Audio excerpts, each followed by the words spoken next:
And you're just in time for Richard Mwenja Exclusive, the only point of call on matters, political and governance analysis here in Kenya and across the region. Welcome to the conversation from whatever part of the globe you're watching us from. It is indeed a distinct privilege to have your company with us. Today we advance conversations that are shaping Kenya's political landscape. And who better to help me unpack such conversations than this renowned public scholar, the think tank himself, former minister, Ruto Arap Kiro. You hold an academic credential in leadership and management. Yes. And seemingly in your footsteps, CS nominee for Blue Economy, Hassan Joho, is also studying the same from World Top University. Look, he was out here inspiring the nation during his vetting in parliament. What do you make of the presentation that came from Ali Hassan Joho? Did you expect that from him? No, he did actually punch above his weight. I thought he did very well. The only thing is that there was disconnect between D- and how he's been able to go to university. Because you see, there are some bridging courses. You can, if it is in technical course, you can start with artisan, you build up to certificate, after certificate diploma, then you get to the university. Yeah, despite getting D-. But he himself was not able to explain to us how he's been able to transit. That is what worried me. But in terms of explaining and also the area that he's going to serve as a minister, he did very well. Yeah, but I think we need to improve our integrity bar. So that if I have not gone to school, I should not pretend. And if I have to go to school, I have to prove. And not because of anything else, but because I strongly believe you're going to school to improve your own credentials and your own capacity to read the world. But if you are going to school for the sake of papers, that is demeaning. Because anybody under the sun, whatever certificate, that's still useful to this country. So if you do not have a university education, it's not a crime. Skeptics to your argument would say that maybe you have a bad spot for people who studied from Tim's University in Uganda. Now Joho went to Kampala University. There's something about Uganda in the mind of Ruto Arap Kiro. Is it so? I love Uganda. Of course, I love Kenya. And of course, Tanzania, I get nostalgic about it when I think of Tanzania. So I'm a child of East Africa. And Mwalimu Nyerere used to put it so well. Because he went to Makerere in Uganda, and when he was president, he used to deal with Kenya, Uganda, and Tanganyika, later on Tanzania. And he used to explain that this issue of tribe, this issue of boundary, really should be non-existent. But if people pretend that they have gone to Tim's University or Kampala University, and they do not tell us what was their admission credentials, because Joe had a chance to repeat and get a C. Then he does a bit of bridging and he goes to Kampala University or any other university for that matter. The other guy, Sakaja, your governor, had also a chance to complete because actually he's a curious science at the University of Nairobi. And he had, I think, 5 units to complete. He should have completed. Or even knew he wanted to run for governor, he had about 2-3 years to complete. And of course, 5 units, you can take them in 1 semester, depending on the ability to pay, presence of mind, and also time. Yeah. Hassan Ali Joo came publicly inspiring the nation, talking about how he rose through hardship, but he did find strength in the face of adversity. Did you see yourself in his story?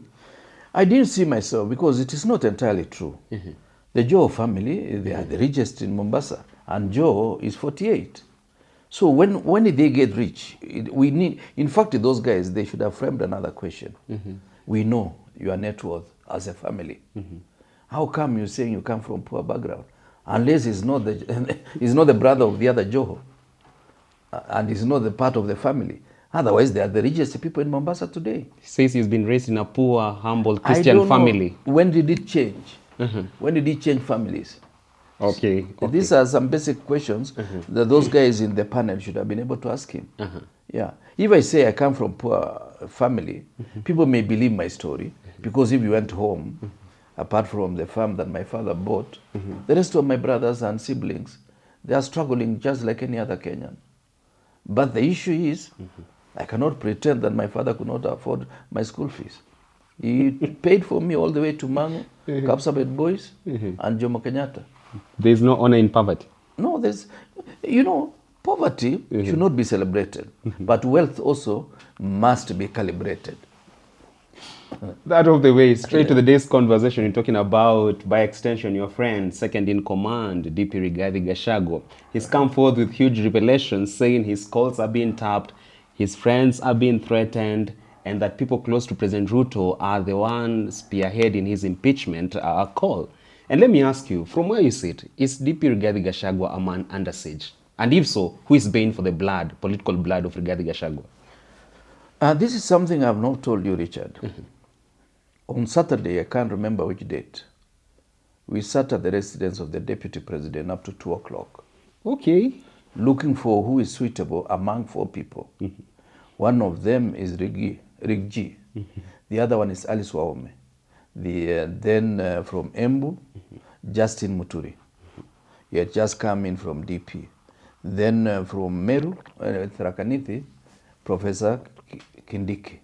Those are the 4 people that we knew we needed somebody from the mountain. And at some stage, there was a bit of voting. Rigathi got 4 votes. I can't remember the others, but Professor Kithure Kindiki got 27. These are facts. I was there. Rigathi got spectacular failure on that day? Yes. So it may be the same people regrouping to fight him. And I told the president, the deputy president then, that your character, because I've done industrial psychology in leadership, I told him the character of Rigathi and yours, you are too comparable, that you may not last 5 years.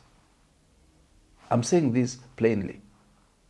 You may not last 5 years together. You needed somebody softer or somebody more elderly, because that's how you match characters.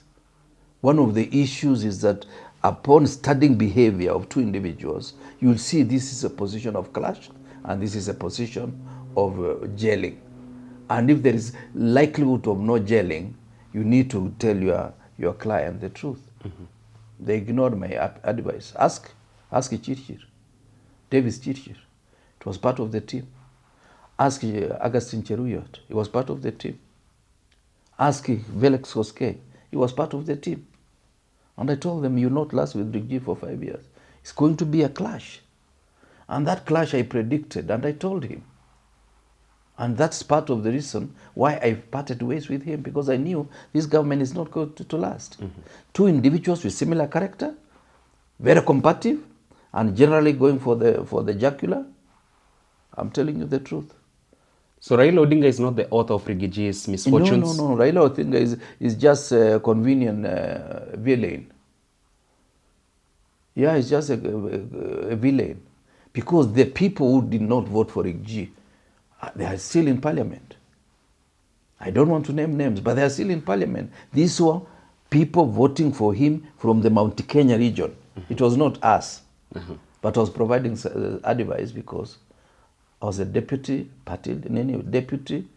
chair of UDA at that time, in charge of, was it strategy or operations? Yeah, I think it should be operations. I told him, I thought I was using my little education to advise my candidate, but he never listened. He never listened. So he's harvesting his own seeds of discord. The chickens have come home to roost for him? He had to roost very early in the evening.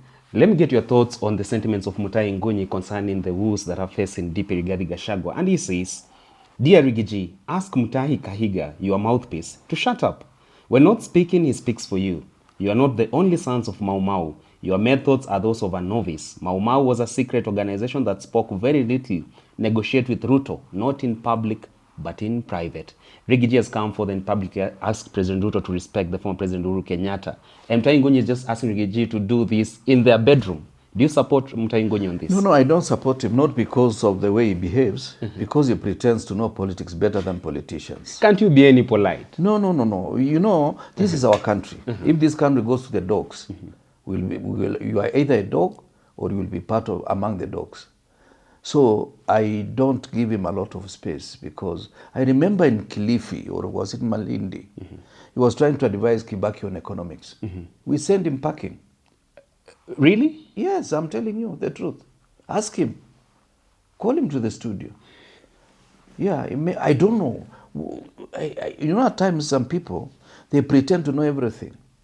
You know, I don't I've not supported Rigathi. I have nothing against him. But we must demonstrate good manners.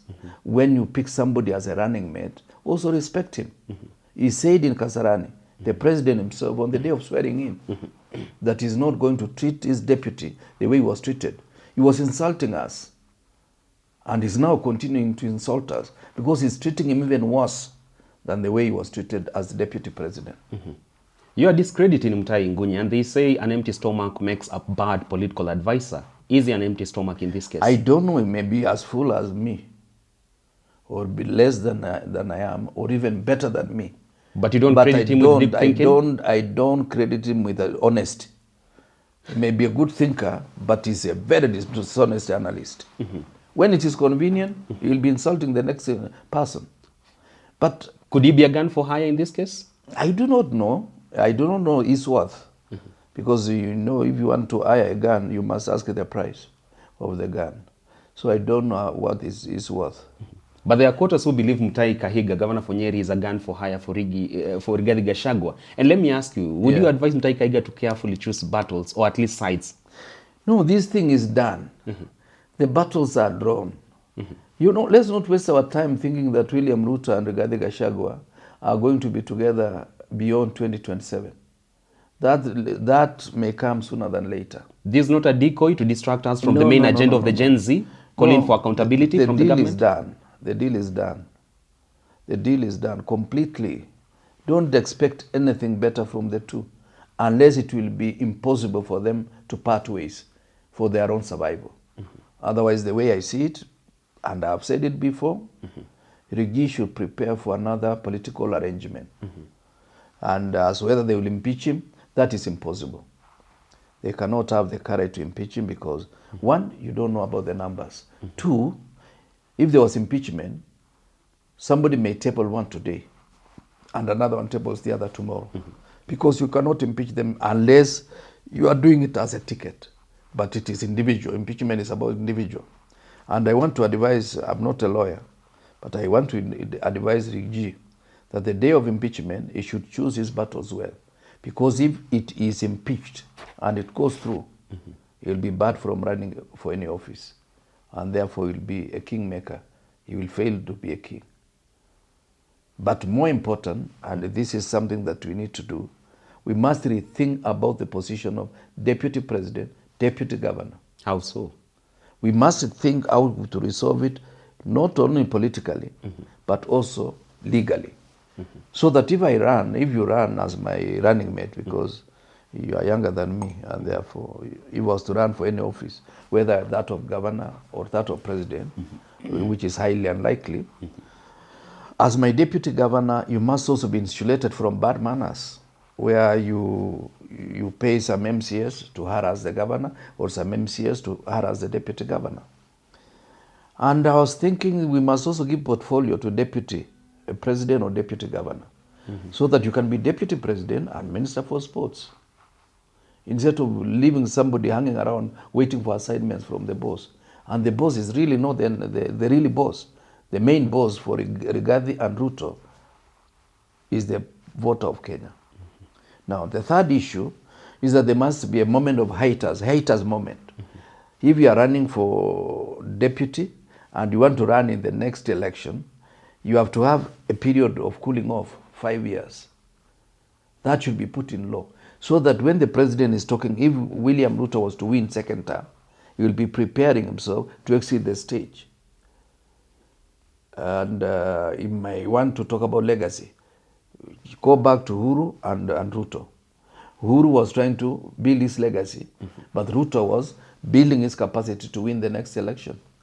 There must be a moment that if you are running for deputy governor position, you don't qualify to run in the immediate election after that period of 5 years. So that you can move away, wait for 5 years, come in as a clean person or as a new slate. Some of these I'm saying it's not elsewhere, but given the experience that we've had from 1963, Jaramogi and Kenyatta, they were very good individuals, they were good friends. Jaramogi said, I'm not accepting independence until Mzee Jomo Kenyatta is released. That was 1962, or about 61 there.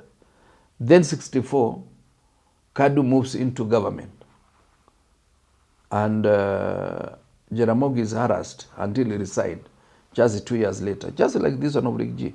Then Joseph Murumbi is given the position, and 6 months later he resigns on healthy grounds. I don't know. And he lived for many years after the healthy grounds were pronounced. Questionable, that one. Yes. Then President Moi takes over.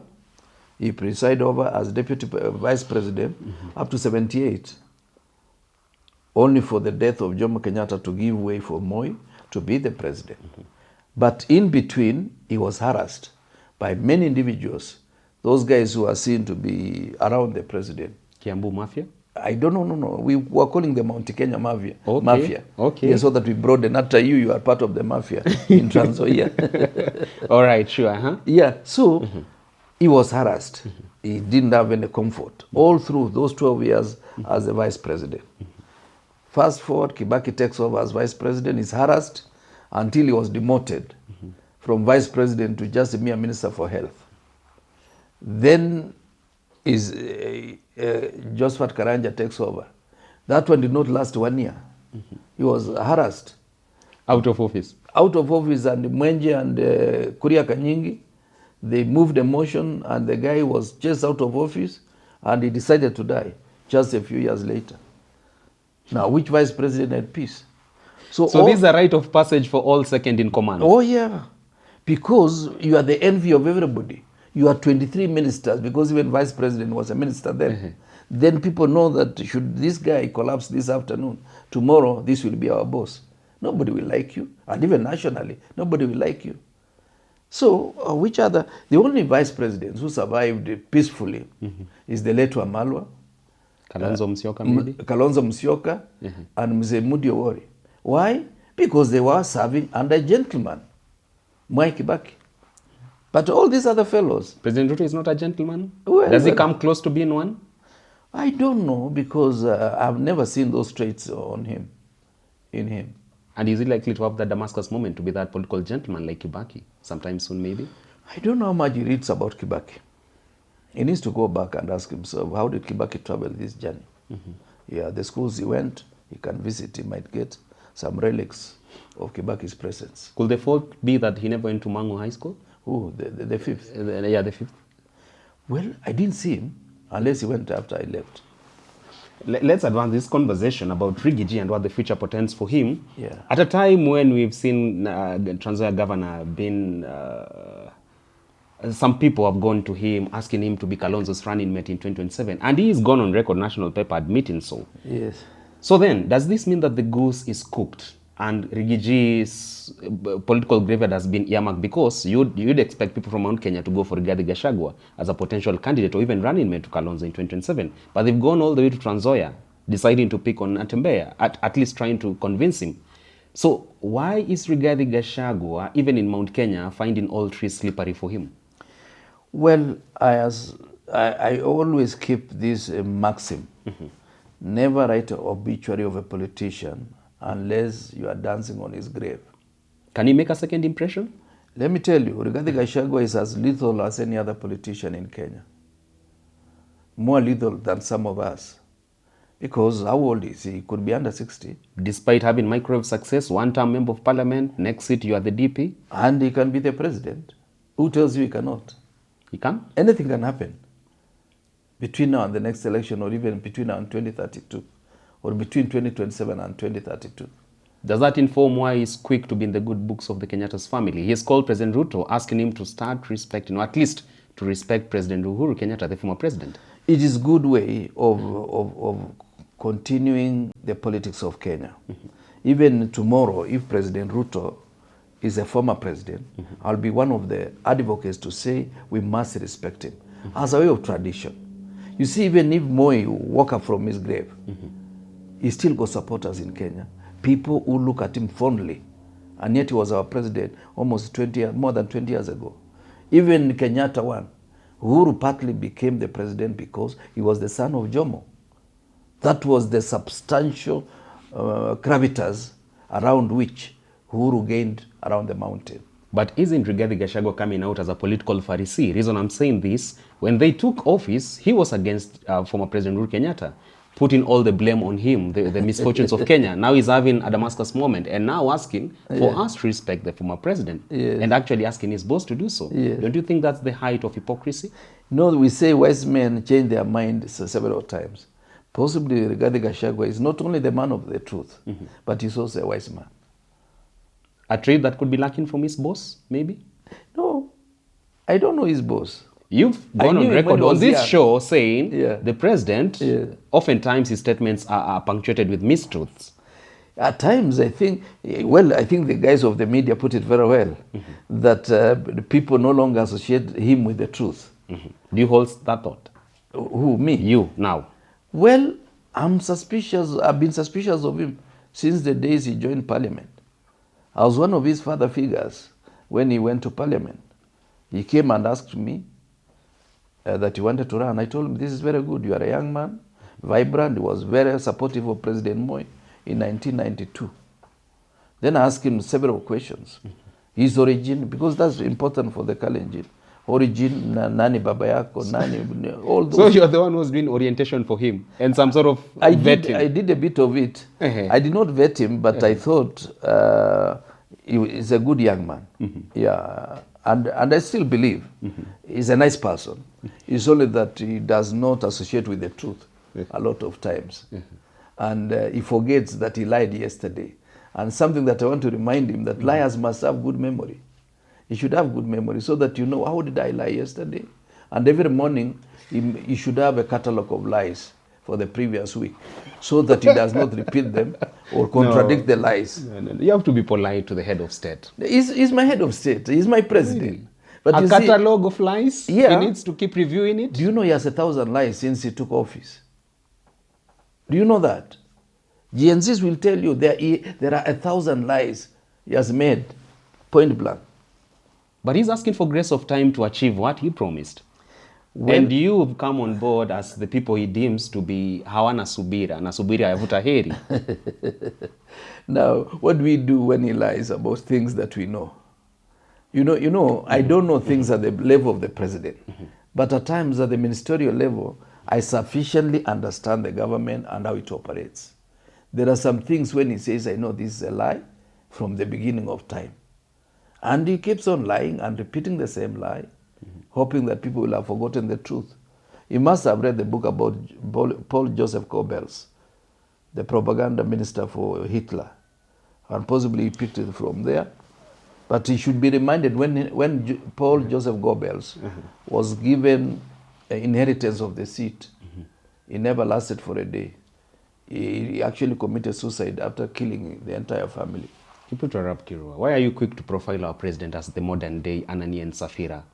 No, I'm not. What I'm trying to do is to remind him something, that if he was to do a lot of service to Kenyans, he can disappear for a month, not saying anything in public, until people ask, why is the president quiet?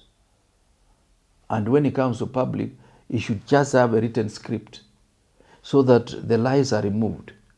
Because I think lies and him are twin brothers. Siamese twins? Siamese twins, yes, or twin brothers. They could be fraternal, they could be Siamese, they could be identical, but they are brothers. Very lastly, for Rigathi Gachagua, the second in command, how would you advise him to forge ahead politically? Who should be on his camp? Who should he go to ask for political forgiveness? And what kind of political artillery does he need to have now, today, if not tomorrow?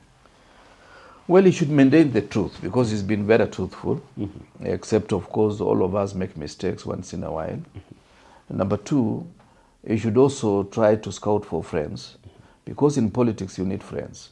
And yesterday's adversary is likely to be your friend today, depending on the dynamics of politics. Regional friends or friends across board? Which one? Across board, all the way from Nyanza, all the way to Mount Kenya, all the way to Kambani, all the way to Rift Valley. You should not think that Ruto is popular among all Rift Valley leaders. There are people who are with him now because of convenience. The other thing, he should prepare himself to be among the top leadership of a new political dispensation. He does not have to go for the deputy president. He does not have to go for the president now. But it will guarantee him a future. Because even if he was to run and become a kingmaker, he will still have a chance. He's still young, he's well-resourced, and he has admirers. There are people who did not like him at the beginning of time, but some have second thoughts. Even for me, I'm thinking about him favorably today than at the time that we were voting at Deputy President's residence that day. The other thing I did not tell you, all the other guys did not come with their spouses except him. So we were wondering, it seems our candidate knew who to pick as deputy president. This has just been some kind of sarcasm. Yeah. A circus was at play? A circus of a kind. Because he came with Doricas. And Kindiki came alone. Alice came alone. You showed up alone? No, I was not a candidate. Okay. Then Muturi also showed up alone. So when the die was cast, Rigathi got the applause, and I hesitated. I forgot for a moment that I was in a serious meeting. So I was one of the last to get out of our seats to clap for the president for saying that Rigathi was his running mate. Number two, something that Rigathi should also remember, and this is very important, is that the president, and he can go back to that clip, the president today, who was a deputy president then, he said they will retire with this running mate, which means the president did not think of Rigathi beyond being deputy president. He should just go to that clip and check. This is what was said, and I heard that we have agreed with my friend that this is the way we are going to do.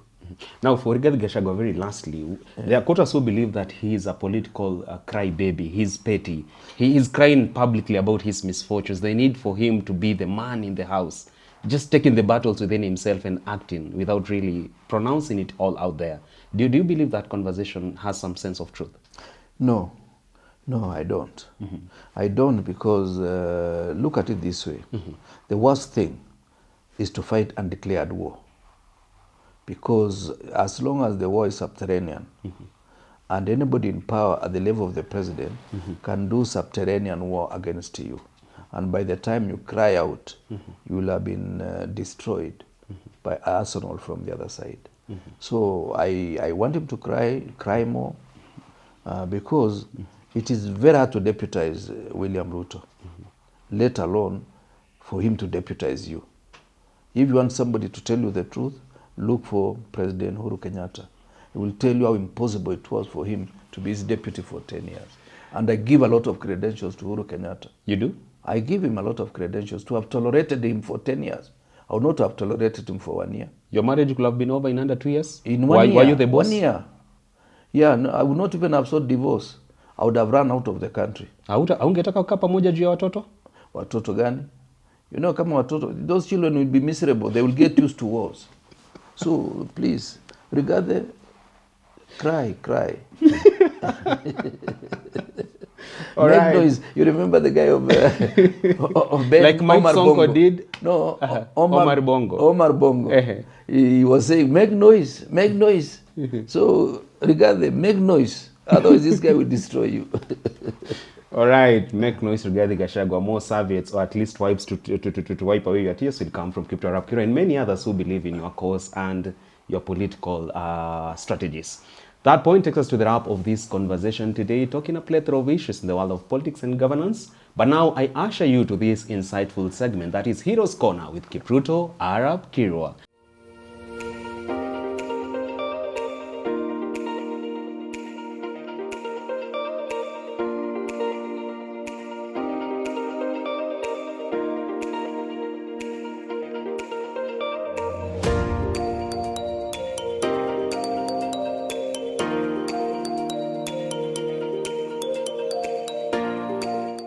Yeah, it's my own sister.